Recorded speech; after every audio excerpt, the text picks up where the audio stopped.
Could you imagine a completely deserted city of Columbia? Walking through the vista, and the only sound you can hear is the lack of traffic, the lack of pedestrians, the lack of everyday activity. Even during the day, this experience would be eerie.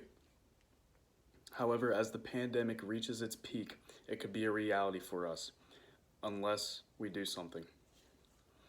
It's kind of depressing, really. My mom is a hypochondriac, so naturally the house gets a deep cleaning daily. And just daily life inside the home has changed completely. I've noticed my entire demeanor has changed, my motivation is down, and I'm less happy. What is even more awful is that I can't even go visit my grandparents who live right down the road.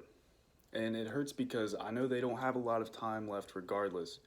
And to not be able to spend what may very well be their final year with them, it hurts. And I saw a very powerful image the other day of a drawing of two grandparents looking out the window, and the grandma says, "The kids haven't come to visit us in a while." And then the grandpa says, "They must really love us." And you can see a newspaper about the virus lying on the couch in the background. And that's the reason I hold myself from them. It's hard, but I know I'd rather have them 6 feet apart than 6 feet deep. The virus is a real threat, and we do not need to underestimate that.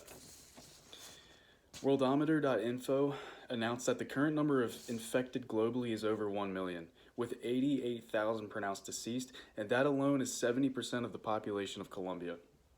And as noted on NPR.org, once this peak hits, the daily death rate in New York increases to 780 deaths. Yet the US population still seems aloof. And according to OurWorldInData.org, it only took 5 days for the cases in the US to double. And at that rate, without any social distancing, we will all be infected in no time. And when that happens, our nation will crumble. We may have the best military, we may have the most advanced technologies, we may have the best trained troops, but guns have no effect on this virus.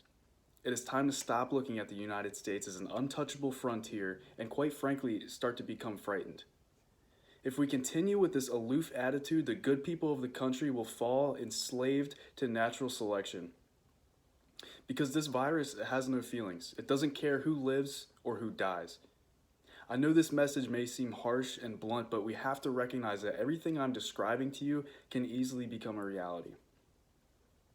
Living in Myrtle Beach, South Carolina has really brought out the real attitude of some of the residents this past month. To put it simply, people are invincible. The coronavirus will not affect them, and they are able to live their lives completely free of worry. While the rest of the world is suffering and in panic, the percent of the population who is invincible continues to enjoy themselves by walking the beach, engaging in public activities, and partying. A college student went on spring break in Miami, stated that he doesn't care if he gets the virus, as long as it doesn't stop him from partying. And Orlando Weekly followed up with him after he realized that the risk he had caused his entire family and himself, and he stated, "Our generation may feel invincible, like I commented, but we have a responsibility to listen and follow the recommendations in our communities." And he's absolutely right. When you think about it, it is Generation Z. It is the millennials who think they can deem themselves invincible from the virus, but in reality, they deem themselves invincible from common sense. And Gen Z, we're going to keep it real. We have an issue with that.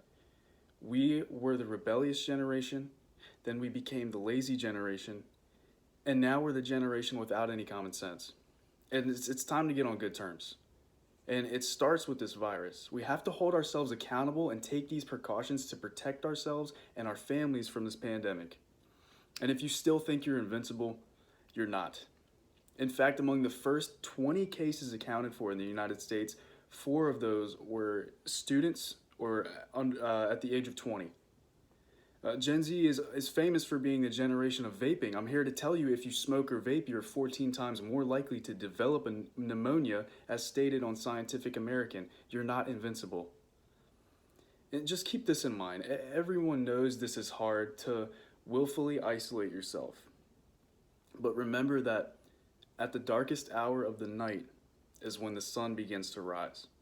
The sun will rise up on a new era, an entirely new light on Generation Z, one where we will finally appreciate quality time together, where we spend more time on the smaller things in life, where every day moves more slowly than they used to.